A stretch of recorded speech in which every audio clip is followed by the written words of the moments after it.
ठीक है, so next हम लोगों का टॉपिक है डिस्प्लेसमेंट करंट। ठीक है, concept of displacement current. Displacement current का जो कंसेप्ट है उससे पहले वाइट सेवर्ट्स लॉ है, पता आप लोगों को वाइट सेवर्ट्स लॉ क्या था?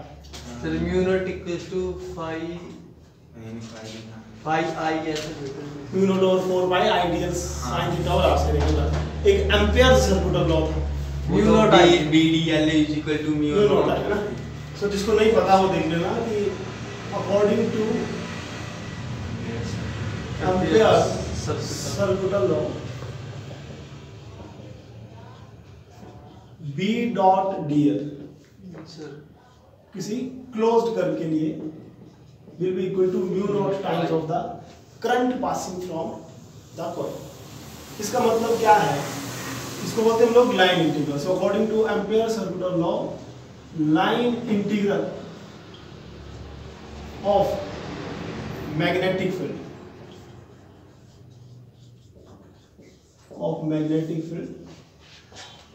For closed curve is mu naught times current passing from the conductor। ठीक है, तो बेसिक जिनको नहीं पता थोड़ी सी इंट्रोडक्शन में इसकी दे दूंगा कि क्या है ये।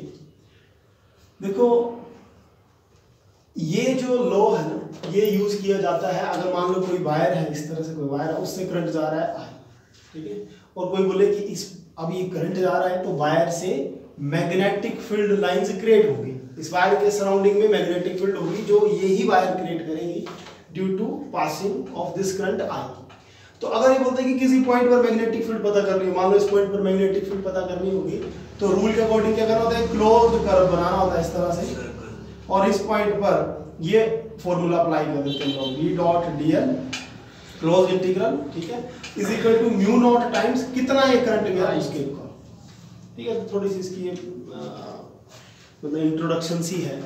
तो एम्पियर सर्कुलर लॉ ये बोलता है V dot dl is equal to mu naught I। ठीक है, अब इधर कहाँ पे यूज होना है ये डिस्प्लेसमेंट करंट के कंसेप्ट में, किधर यूज होना है कि क्या हुआ कि अगर एक कैपेसिटर ले लिया इस तरह से, ठीक है, और ये कैपेसिटर की दूसरी प्लेट ली और उसको करंट की सप्लाई दी गई, ठीक है, और एक ये की लगाई गई, स्विच लगाया गया और इस कैपेसिटर की चार्जिंग की गई। चार्जिंग कैसे की गई? जब इधर से करंट जाएगा आई तो कैपेसिटर क्या है, capacitor is a device which store charges, storage करता है, चार्ज को स्टोर करता है। जैसे मेमोरी कार्ड होता है ना, उसमें मेमोरी स्टोर रहती है, फोन पे डालते हैं हम लोग, गाने स्टोर कर लो, कुछ भी स्टोर कर लो, मूवी कर लेते स्टोर, कहीं कुछ कर लेते हैं हम लोग। तो वैसे ही जो कैपेसिटर है वो ऐसा डिवाइस है जो चार्ज को स्टोर कर लेता है। ठीक है, तो इस पर मान लो पॉजिटिव चार्ज स्टोर होने लगा जैसे करंट गया और इस साइड नेगेटिव स्टोर हो गया, ठीक है, चार्ज कैपेसिटर है। तो उसके बाद क्या किया गया, इस वायर पर दो लूप बनाई गई, दो बनाओ या तीन बना लो, मान लो इस पॉइंट पर लूप बनाई गई, ठीक है, और इस लूप को मैंने बोल दिया L1, और सेम वे से इस पॉइंट पर भी लूप बनाएंगे और इसको बोल दिया L, ठीक है, बनाने को इस तरफ भी बना सकते हैं थर्ड। तो जब मैग्नेटिक कंपास से ऑब्जर्वेशन ली गई, मैग्नेटिक कंपास समझते ना, जो मैग्नेटिक फील्ड लाइंस होगी तो वो मूव करती है, ठीक है, तो अगर मैग्नेटिक कंपास को मैं इस पॉइंट पर लेकर गया तो उसने रीडिंग दी, मूवमेंट शो की, जिससे पता लगा कि इधर मैग्नेटिक फील्ड लाइंस हैं।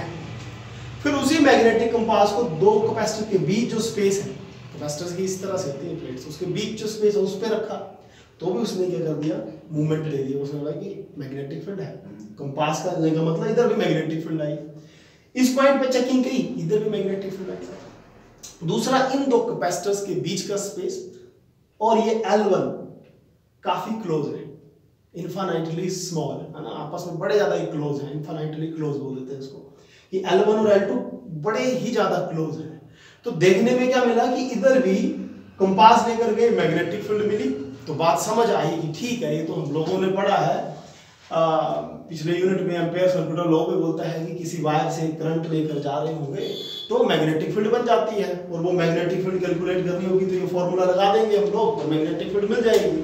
लेकिन प्रॉब्लम किधर आई, प्रॉब्लम इधर आई कि दो कैपेसिटर के बीच में कैसी मैग्नेटिक फील्ड, इधर तो कोई करंट जा नहीं रहा है, कैपेसिटर तो इस तरह से प्लेट हुई ना, दो इस तरह की प्लेट है ना, उसके बीच में थोड़ा ना करंट जा रहा है किसी वायर से। तो फिर आ गया कि जी इस पॉइंट पर कैसी magnetic field lines, magnetic compass कैसे मूव कर रही है जबकि कोई करंट है ही, पता नहीं समझ। तो ये सारी स्टेटमेंट की थी मैक्सवेल की रिसर्च। तो मैक्सवेल ने आकर बात बोल दी कि जी ये जो एम्पेयर सर्कुलर है इसकी जो स्टेटमेंट है इसमें कॉन्ट्राडिक्शन है और इसमें थोड़ा सा चेंजेस लाने पड़ेंगे, सुधार लाने पड़ेंगे, क्योंकि एम्पेयर सर्कुलर लॉ अगर मैं अप्लाई करता हूँ फॉर लूप 1, ठीक है, for loop 1 that is L1 according to Ampere's law,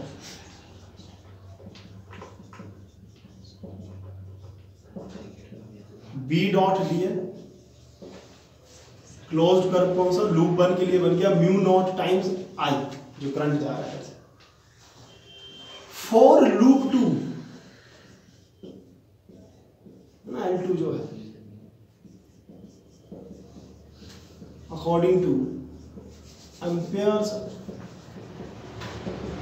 circular law B dot dl for loop 2 is equal to mu naught times current passing inside the loop। तो L2 के बीच में कौन सा current जा रहा है, वायर ही नहीं तो करंट तो जा नहीं रहा है, तो क्या लिखेंगे I की वैल्यू 0। हाँ बात नहीं समझ, क्योंकि B dot dl equal to mu naught I होता है। लूप 1 के लिए लगाया तो ठीक है, वायर है, I करंट पास कर रहा है तो हमने लिख दिया म्यू नॉट I आ गया। जब लूप 2 के लिए मैं एम्पेयर सर्कुलर लॉ अप्लाई कर रहा हूं तो क्या रहा है म्यू नॉट टाइम्स I, तो कैपेसिटर के बीच में थोड़ा ना करंट है, वायर जा नहीं रही है तो इसका मतलब करंट तो नहीं है, तो I के लिए 0 लिखी, तो B डॉट dl की वैल्यू कितनी बन गई 0, B डॉट dl की वैल्यू बन गई 0। तो इसको मैं इक्वेशन 2 ले लेता हूं, इसको मैं इक्वेशन 3 ले लेता हूं। तो अब आप लोग देखो कि एम्पेयर सर्कुलर लॉ क्या बोल रहा है कि B, अगर मैं इसको थोड़ा सॉल्व करूंगा तो B इधर रखेंगे, बाकी ये dl वगैरह की मान लो इंटीग्रेशन वगैरह करके इसको जब दूसरी तरफ ले जाएंगे 0 पॉइंट समथिंग तो 0 ही बनेगा। तो इक्वेशन 3 ये बोल रही है एम्पेयर सर्कुलर लॉ के अकॉर्डिंग कि there will be no magnetic field lines inside the capacitor. ये तो मना कर रहा है, लेकिन मैग्नेटिक कंपास ने क्या दिया था, शो किया था। तो फिर इसका मतलब ये हो गया कि एम्पेयर ने जो अपनी स्टेटमेंट दी थी वो थोड़ी कॉन्ट्राडिक्शन है इसमें, ठीक है, और उसमें कुछ हमें चेंजेस करने पड़ेंगे। तो मैक्सवेल ने ये स्टेटमेंट दी, तो मैक्सवेल ने ये बोला कि जी अगर आ रहा है इसके बीच में तो जरूर करंट है, वाह, और वो करंट फिर कैलकुलेट भी करेंगे हम लोग, और उसी करंट को बोला गया डिस्प्लेसमेंट करंट, ठीक है। तो इसके बीच में करंट जरूर है क्योंकि वो करंट होगा डिस्प्लेसमेंट। दूसरी जंक्शन इस तरह से भी की गई कि अगर ये आपस में L1 L2 बड़े ज्यादा क्लोज हैं तो L1 पर जितनी मैग्नेटिक फील्ड आ रही है उतनी L2 पर आनी चाहिए, ठीक है, या उतनी नहीं आ रही, थोड़ी कम होनी चाहिए, है ना। पर ये जो एम्पेयर सर्कुलर लॉ ये तो 0 बोल दे रहा है, बात नहीं समझ क्या एरर क्या निकल रहा है ना। सो इस पर बन गया है कि so from here we found, so here Maxwell found that Ampere's circular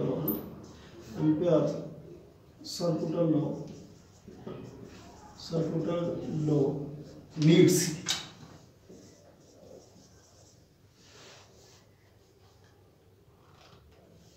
some changes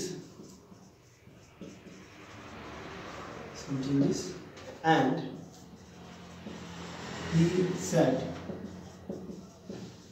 there will be current between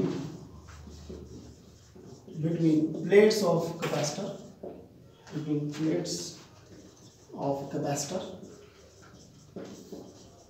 and that current is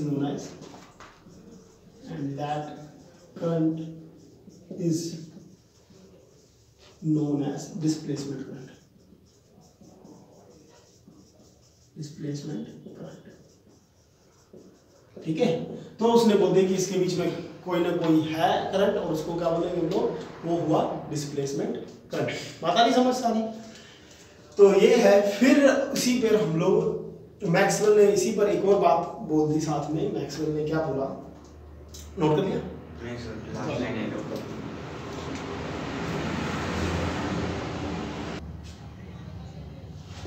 तो मैक्सवेल ने आकर एक बात बोल दी। So according to Maxwell,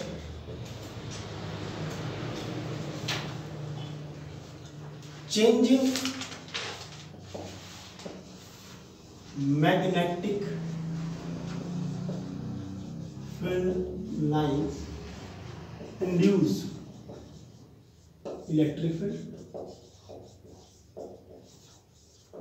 and also changing electric field lines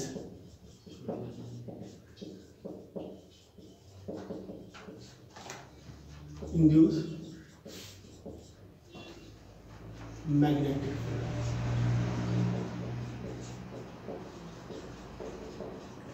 ठीक है, तो फिर मैक्सवेल ने अपनी एक प्रॉपर स्टेटमेंट दी थी। उसने क्या बोला कि changing magnetic field lines electric field lines पैदा करती हैं चेंजिंग। ठीक है, जो फैराडे ने भी बोली है कि इंड्यूस्ड ईएमएफ पैदा होती है। ठीक है, पर उसने एक और बात बोल दी कि अगर इलेक्ट्रिक फील्ड चेंज कर रही होगी तो मैग्नेटिक फील्ड बन जाती है। तो उसने क्या बोला, इधर से जो करंट जा रहा है, इसने दो बातें बोली कि इधर मैग्नेटिक फील्ड लाइंस क्यों हो रही है। एक उसने बोली कि डिस्प्लेसमेंट करंट है, इधर भी करंट है, और उसने साथ में ये बोला कि जो करंट जा रहा है इधर से, ठीक है, उसकी वजह से तो चेंजिंग मैग्नेटिक फील्ड लाइंस तो बनती ही है ना। और ये आगे कैपेसिटर जो है ये चार्ज भी हो रहा है। चार्ज किस तरह से हो रहा है, एकदम चार्ज थोड़ा हो रहा है, पहले धीरे धीरे एक चार्ज स्टोर होगा, फिर दूसरा, फिर तीसरा, फिर चौथा, फिर पांचवा, ऐसे मान लो इसकी चार्ज स्टोर करने की कैपेसिटी 100 चार्जेस स्टोर करने की, इसकी फाइनल कैपेसिटी की 100 ये चार्ज स्टोर कर सकता है। तो ऐसा तो ना हो कि एकदम ही 100 स्टोर हो गए, ऐसा होना पहले एक जाकर रुका, फिर दूसरा, तीसरा, चौथा, फास्ट हो सकता है काम। तो अगर ये इस तरह से रुक रहे हैं तो इसको बोलेंगे कि चार्ज स्टोर है वो चेंजिंग स्टोर हो रहा है ना, एक हुआ, दो हुआ, तीन हुआ। तो ये चार्ज जो है ये चेंजिंग इलेक्ट्रिक फील्ड लाइंस पैदा करेगा। कैपेसिटर के बीच में आप लोगों को पता है इलेक्ट्रिक फील्ड होती है, ठीक है, और कैपेसिटर के बीच में इलेक्ट्रिक फील्ड कितनी होती है, electric field between plates of capacitor will be E is equal to sigma over epsilon not. ये हम लोगों ने फर्स्ट यूनिट में पढ़ा कि कैपेसिटर्स के दो पैरेलल प्लेट अगर ली जाए, अगर सेम चार्जेस हो, इंपॉर्टेंट बात बोल रहा हूं याद रखना, सेम चार्जेस हो, इस साइड भी पॉजिटिव इस साइड भी पॉजिटिव हो, तो उसके तीनों साइड इलेक्ट्रिक फील्ड होती है। इस तरफ भी होगी, उसके सेंटर में भी होगी और इस तरफ भी होगी। पता नहीं समझिए क्या बोल रहा हूं। और अगर ऑपोजिट चार्जेस वाली दो प्लेट्स हो, पॉजिटिव नेगेटिव, तो उन दोनों के बीच में ही सिर्फ इलेक्ट्रिक फील्ड होती है, साइड्स में इलेक्ट्रिक फील्ड नहीं होती है, जो आर्टिकल है। ठीक है, तो इन दोनों के बीच में जो इलेक्ट्रिक फील्ड होती है, जो फर्स्ट यूनिट में हम लोगों ने कैलकुलेट किया है, तो वो होती है E is equal to sigma over epsilon not, where sigma is the surface charge density, where sigma is surface charge density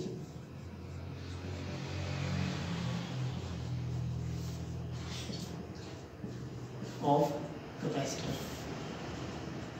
ठीक है, लग रहा पता। और इस पर मान लो इसने plus Q charge total store किया है, इसने नेगेटिव क्यू टोटल चार्ज इसने स्टोर किया, और सिग्मा जो होता है that is Q over A के इक्वल होता है। ठीक है, याद रखना कि sigma is equal to Q over A, sigma is equal to charge upon A. ठीक है जी, तो अब हम लोगों का मेन काम चला हुआ है करंट कैलकुलेट करना कि डिस्प्लेसमेंट करंट कितना है इसके बीच में। तो अब एक बात और हम लोग समझ गए कि चार्ज जो स्टोर हो रहा है वो 1 2 3 4 ऐसे करके 100 तक स्टोर हो रहे हैं, चेंजिंग हो रहा है स्टोर। तो इस करके इसके अंदर इलेक्ट्रिक फील्ड जो है वो भी टाइम के रिस्पेक्ट में चेंजिंग बन रही है, मतलब इलेक्ट्रिक फील्ड ऐसी जो टाइम के साथ साथ बदल रही है। तो चेंजिंग इलेक्ट्रिक फील्ड के लिए इसको डिफरेंशिएट करेंगे, differentiate with respect to t, they will get dE over dt। ठीक है, that is rate of change of electric field बन गया। इज इक्वल टू, इस तरफ भी जब हम लोग इसको डिफरेंशिएट करेंगे तो बन गया dq/dt, ठीक है। और dq/dt charge upon time current के इक्वल होता है, हाँ? पता नहीं बातें? Yes, sir. As dq/dt is equal to I। So इससे नेक्स्ट क्या बन जाएगा? इससे नेक्स्ट बन जाएगा dE/dt, dE/dt is equal to 1/a epsilon naught, और dq/dt I के इक्वल आ गया, ठीक है। और इसी I को मैं इसी साइड रखूंगा और a और एप्सिलॉन नॉट को इस तरफ लेंगे, तो ये बन गया a epsilon not dE/dt, where dE/dt क्या शो कर रहा है? Rate of change of electric field lines. Electric field lines कैसी हैं? चेंजिंग है, स्टेशनरी नहीं है, चेंजिंग, फिक्स्ड नहीं है उसकी value, changing electric field lines है, तो उसको शो कर रहा है dE/dt। और यही उसने स्टेटमेंट बोली है, देखो मैक्सिमम सर इन दोनों के बीच में जो इलेक्ट्रिक फील्ड है वो चेंजिंग है। हाँ, कैपेसिटर जो पैदा कर रहा है ना इलेक्ट्रिक फील्ड वो चेंजिंग है। तो ये जो ये देखो स्टेटमेंट लिखी, changing electric field lines induced magnetic field lines, तो चेंजिंग है, चेंजिंग, ठीक है, चेंजिंग इलेक्ट्रिक फील्ड लाइंस। उसी करके हम लोग इसका डेरिवेटिव उसी करके किया ताकि चेंजिंग पता कर सकें। सो dE, सो इधर से क्या बन गया? I को इस तरफ ले लिया और ये मैं a इस तरफ ले जाता हूं तो बन गया एप्सिलॉन नॉट dEA/dt। और हम लोगों को ये पता है कि magnetic flux phi is equal to BA होता है, लेकिन electric flux phi is equal to EA होता है ना? बातें याद रखना। इलेक्ट्रिक, अगर मैं इलेक्ट्रिक फ्लक्स की बात करूं तो that is equal to E dot A, EA के इक्वल होता है। तो ये जो चीज है E और A, this is equal to phi of E, which means rate of change of electric flux है phi E क्या हो गया? फ्लक्स, कौन सा? Electric flux. और dE/dt बन गया चेंजिंग इलेक्ट्रिक फ्लक्स। तो इधर से ये जो करंट आया ना, ये जो करंट आया I, जो इक्वल है epsilon not and rate of change of electric flux के इक्वल, ये जो करंट है ये ही बोला गया, ये डिस्प्लेसमेंट करंट है। और ये डिस्प्लेसमेंट करंट जो पैदा हो रहा है वो इलेक्ट्रिक फील्ड के चेंज होने की वजह से पैदा हो रहा है। और इलेक्ट्रिक फील्ड कहाँ पे चेंज हो रही है? दो कैपेसिटर के बीच में। इसका मतलब ये करंट कहाँ पे हुआ? दो कैपेसिटर के बीच में हुआ, और ये ही डिस्प्लेसमेंट करंट है, ठीक है। So this I is known as displacement current. So this I is known as displacement current।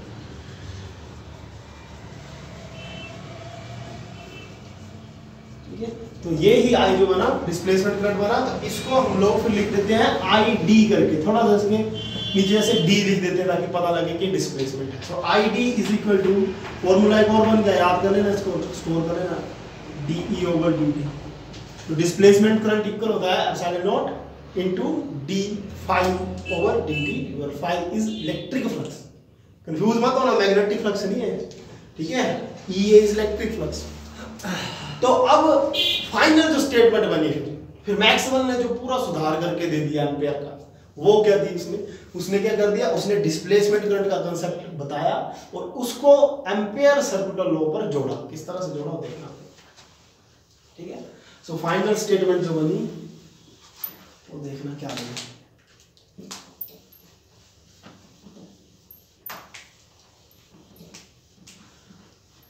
सो लिख लो। So according to Maxwell and Ampere, so according to Maxwell and Ampere, according to Maxwell and Ampere's law, B dot dl, magnetic field lines, line integral of magnetic field along any closed curve will be equal to mu naught times IC plus ID। उसने क्या कर दिया बताता हूँ, सब बताऊँ। उसने क्या कर दिया, दो करंट डिफाइन कर दिए। उसमें एम्पियर ने क्या था, अकेला एम्पियर हो सकता म्यू नॉट टाइम्स आई लो। उसने करंटों को दो कैटेगरी में डिवाइड कर दिया, किसने, मैक्सवेल ने। तो दोनों का मिलकर ये लॉ बना, ठीक है। IC बन गया conduction current, and ID is displacement current. Conduction current जो वायर के अंदर है उसको बोला गया कंडक्शन करंट, और जो कैपेसिटर के बीच में है दैट इज डिस्प्लेसमेंट करंट। तो उसने बोला कि दो करंट है, तो लूप 1 पर जो करंट चल रहा है वो आ जाना था IC, और जहां पे वो 0 बन रहा था ना दूसरे में, उधर ID आना है, ठीक है, डिस्प्लेसमेंट करंट। वेयर लिख लो, where IC is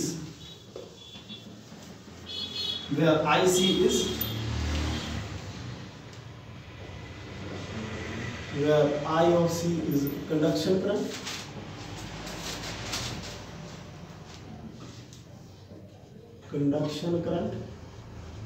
and I of D is displacement current.